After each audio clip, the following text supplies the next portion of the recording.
मेरा नाम राज है। मैं सुबह से सड़कों पर मारा मारा फिर रहा हूँ। मुझे ऐसी लड़की की तलाश है जो मेरी जिंदगी में एक उम्मीद की किरण बनकर आए।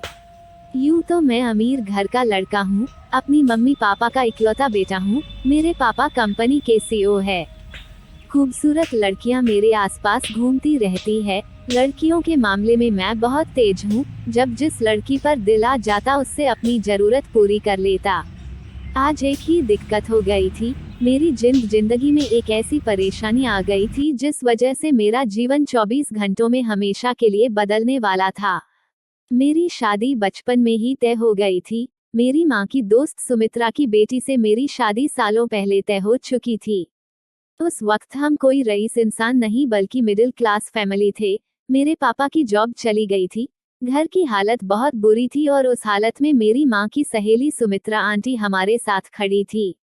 एक दिन उन्होंने मेरी माँ से कहा, अगर अगर तुम लोग चाहो तो कोई बिजनेस देख लो, क्योंकि नौकरी तो मिलने से रही। यूं तो तुम्हारे घर का गुजारा नहीं चल सकता। मेरे मम्मी पापा कहने लगे, पर हमारे पास पैसे नहीं है। लेकिन तभी सुमित्रा आंटी ने मेरे पापा के हाथों में 2 लाख रुपए रख दिए। कहने लगी, इन पैसों से आप अपना कारोबार शुरू करें जीजा जी। उन पैसों से मेरे पापा ने अपना कारोबार शुरू किया था और आज हमारे पास करोड़ों की बिजनेस है। हम तो सुमित्रा आंटी से भी काफी रईस बन गए हैं, लेकिन मुसीबत में उन्होंने हमारा साथ दिया था, इसलिए मेरी माँ ने भी उनसे वचन दिया था कि उनकी बेटी से मेरी शादी करवाएंगे। बचपन में तो उनकी बेटी काफी खूबसूरत थी, पर जवान होते होते मोटी होती चली गई। मैंने उसे कई बार कहा था अपनी सेहत का ध्यान रखो, पर उसके हाथों में यह ना था। मेरी माँ अभी यही चाहती है कि सुमित्रा आंटी की बेटी काजल से शादी कर लूं, पर मैं काजल से प्यार नहीं करता। इतनी मोटी होड़ के कारण काजल बदसूरत लगती है और आज हमारे पास करोड़ों की संपत्ति है।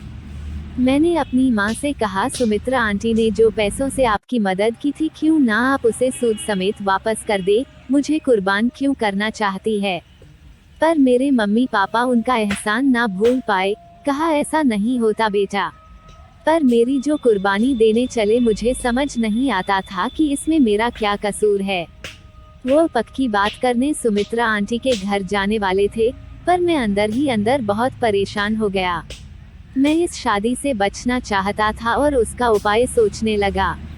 अचानक मेरे दिमाग में एक प्लान आया कि मैं किसी लड़की से शादी कर लूं, लेकिन मैं करोड़पति इंसान हूं। ऐसी कई लड़कियां हैं जो मेरे पीछे पड़ी रहती है। उन लड़कियों को मुझसे कोई मतलब नहीं, बस मेरी दौलत से मतलब है। मैं ऐसी शादी नहीं करना चाहता था। मुझे लगा किसी गरीब लड़की से या नकली शादी की एक्टिंग कर लेता हूँ। यही सोचकर आज मैं घर से बाहर निकला था।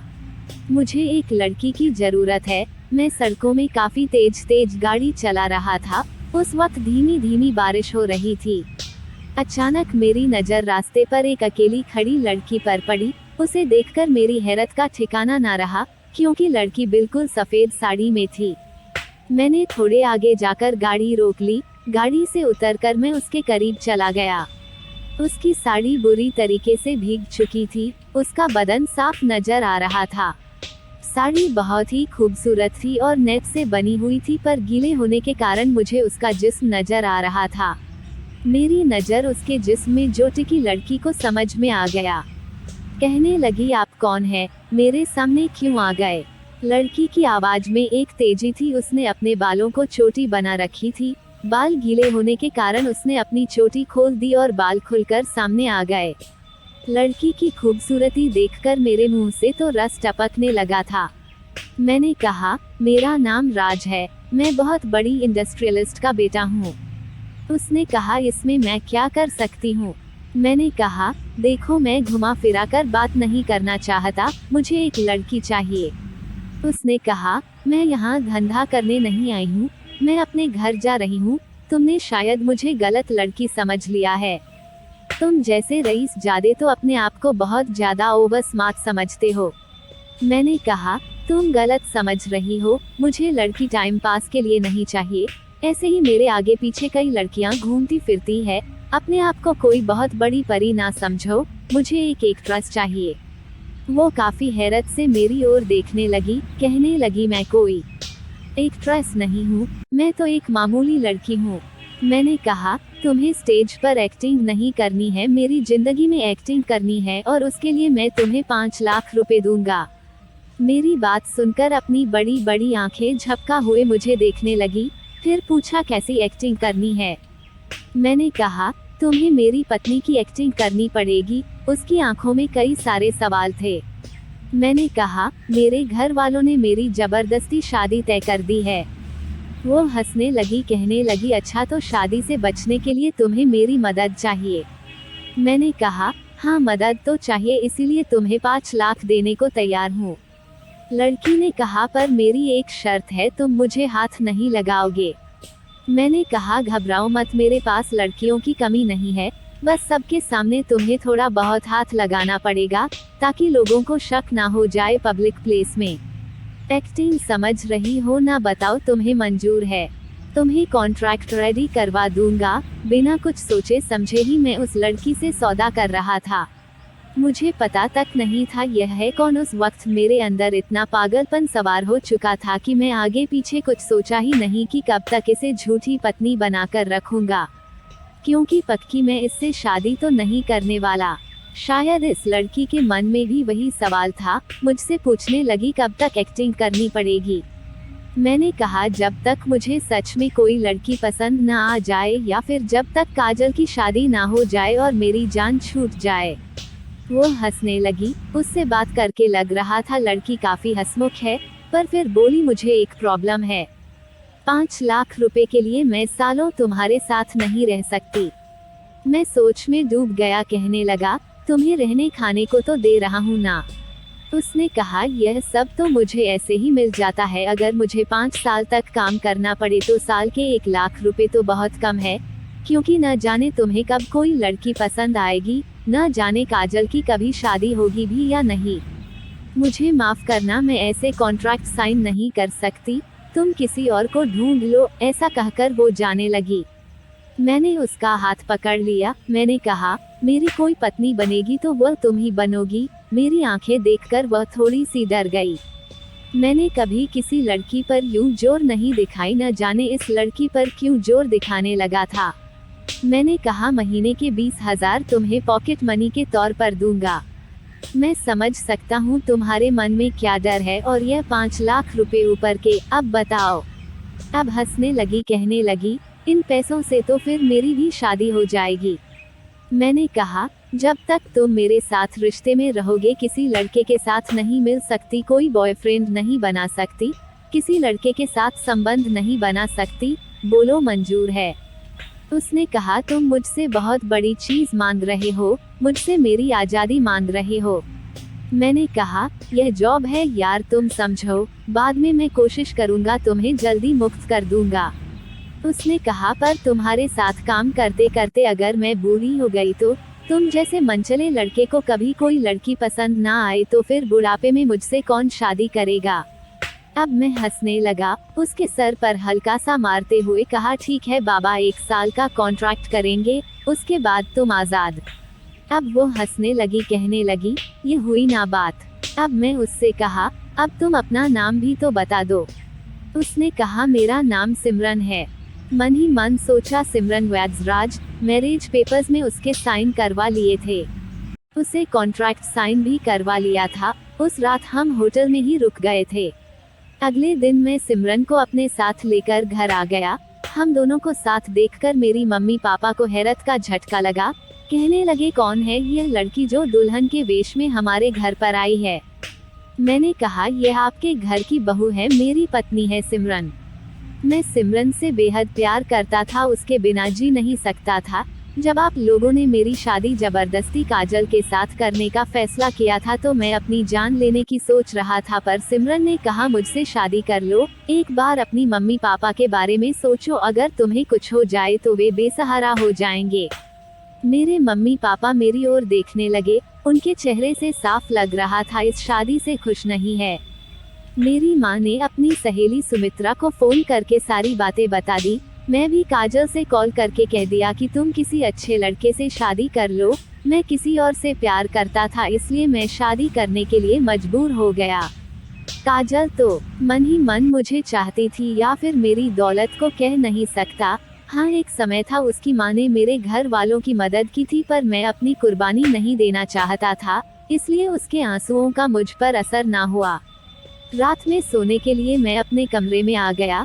सिमरन कहने लगी, तुम मेरे साथ सोओगे क्या? मैंने कहा, कैसी बातें कर रही हो? मम्मी पापा घर पर है, हम अलग कमरे में सोएंगे तो उन्हें शक हो जाएगा। मैं उनसे अलग तुम्हें कहीं ले भी नहीं जा सकता। हम दोनों को एक ही साथ एक कमरे में ही रहना होगा और कोई रास्ता नहीं है। उसके चेहरे में परेशानी थी। मैंने कहा, सिमरन घबराओ मत, मैं तुम्हें हाथ नहीं लगाऊंगा। उसने कहा, बात यह नहीं है, कुछ और ही है। उसकी परेशानी देखकर मैंने पूछा, क्या बात है, मुझे बताओ। कहने लगी, मुझे कपड़े पहनकर सोने की आदत नहीं है, मुझे खुजली होती है। उसकी बात जैसे मेरे दिल पर लगी। वो मेरे साथ बिन कपड़ों के सोना चाहती है। मैं खुद पर कैसे काबू कर पाऊंगा? मैं उसे बड़ी गौर से देखने लगा। वह बहुत ही खूबसूरत थी और लड़कियों से अलग थी। उसके परेशान वाला चेहरा देखकर लग रहा था उसके होठों को अभी चूम लूं, इतनी अट्रैक्टिव लग रही थी। मैंने कहा, इसमें समस्या क्या है? तुम कपड़े उतार कर सो जाओ। वो मेरी तरफ ऐसे देख रही थी कि जैसे मुझे खा जाएगी। कहने लगी, अरे शर्म करो। मैंने कहा, मैं क्यों शर्म करूं? मैं तो कपड़ा पहनकर सोऊंगा, कपड़ा उतार कर तो तुम सोओगी। तुम शर्म करो, मुझे तो बस तुम्हारे जिस्म को देखना है, दिखाना तो तुम ही है ना। मेरी बात सुनकर वह गुस्सा हो गई। मेरे पेट में एक घुसा मारा। पता नहीं क्यों उसका प्यार भरा घुसा मुझे बहुत अच्छा लगा। मैंने मजाक मजाक में उसका हाथ पकड़ लिया, उसे अपने करीब खींच लिया। उससे कहा, तुम जिस पेपर में साइन की हो ना, वह सच में रजिस्ट्री पेपर है। मैं तुम्हारा पति हूँ, शर्म कैसा? उसने कहा, कॉन्ट्रैक्ट में साफ साफ लिखवा दिया है कि तुम मुझे हाथ नहीं लगा सकते। मैंने कहा, हाँ वह तो लिखा है, पर यह नहीं लिखा है कि तुम्हें देख नहीं सकता। उसकी टांग खींचते हुए मुस्कुराने लगा, फिर कहा, अपने कपड़े उतार दो और एक नर्म चादर उड़कर सो जाओ, एक्ट चला देता हूँ। कहकर मैंने कमरे की लाइट भी बंद कर दी। उसे एक नर्म चादर दे दिया था। अपने कपड़े उतार कर मेरे पास सोने आ गई थी। उसके जिस्म की खुशबू मुझे पागल बनाने लगी। मैं उसे हर हाल में हासिल करना चाहता था, मुझसे रहा नहीं जा रहा था। मैं सिमरन के करीब चला गया। कहने लगा, यार तुम बिन कपड़ों के सोई हो, मुझसे रहा नहीं जा रहा। मुझे आज की रात दे दो, तुम्हें 5 रुपए 1000 दूंगा। उसके बाद तुम चाहोगी तो कभी हाथ नहीं लगाऊंगा, बस एक रात के लिए मेरी बन जाओ। वह झट से मान गई। यह देखकर मुझे बड़ा झटका लगा। लड़की तो मेरे लिए तैयार बैठी थी, खड़ी हो गई, अपना चादर हटा दिया। उसके जिस्म को देखकर मेरे अंदर तो मानो ज्वालामुखी भड़क उठी। मैं उसके करीब चला गया। कहने लगा, मुझे प्यार करो। तभी सिमरन का हाथ मेरे पैंट में आ गया और उसने जो किया, मेरी सांसें उखड़ने लगी। मैं बेड पर गिर गया। एक झटके में जो हुआ मुझे कुछ भी समझ में नहीं आया। उसने जो भी किया था, मुझे दर्द हो रहा था। मैंने कहा, तुम पागल हो गई हो क्या? उसने एक जोरदार किक लगाई थी। कहने लगी, मैं कराटे चैंपियन हूँ, दोबारा ऐसी हरकत मेरे साथ मत करना। कहकर वह चादर ओढ़ ली और मेरे साथ आकर लेट गई। मैंने आज तक जिस लड़की को भी हासिल करना चाहा, उसे हासिल करके ही रहा हूँ, तो यह लड़की क्या चीज है? मुझे बहुत ज्यादा गुस्सा आ गया था। मैं तुरंत ही उसके ऊपर झपट पड़ा और उसे बेतहाशा चूमने लगा। उसके खुले जिस्म पर अपने हाथ फेरने लगा। मुझे जहां मन हो रहा था मैं छू रहा था। वो काफी घबरा गई थी। उसे देखकर समझ चुका था कोई कराटे चैंपियन नहीं है, मुझे डराने के लिए कहा था। मैंने उसके होठों पर अपने होंठ रख दिए थे। उसे किस किए जा रहा था। मेरे हाथ कभी उसके जिस्म के ऊपर तो कभी नीचे जा रहे थे। मैं उसे हर हाल में आज रात हासिल कर लेना चाहता था। उसकी आंखों से आंसू टपकने लगे। कहने लगी, मुझे छोड़ दो प्लीज, मुझे छोड़ दो। पर मैं उसकी एक बात ना माना, जब तक मैंने उसे अपनी जरूरत पूरी ना कर ली। अगले दिन सिमरन मुझसे बात भी नहीं कर रही थी। मुझे एहसास हो चुका था कि कल मेरे अंदर जानवर सवार हो गया था। उसने मुझ पर हाथ क्या उठाया था, मैं बिल्कुल वैसी दरिंदा बन गया था।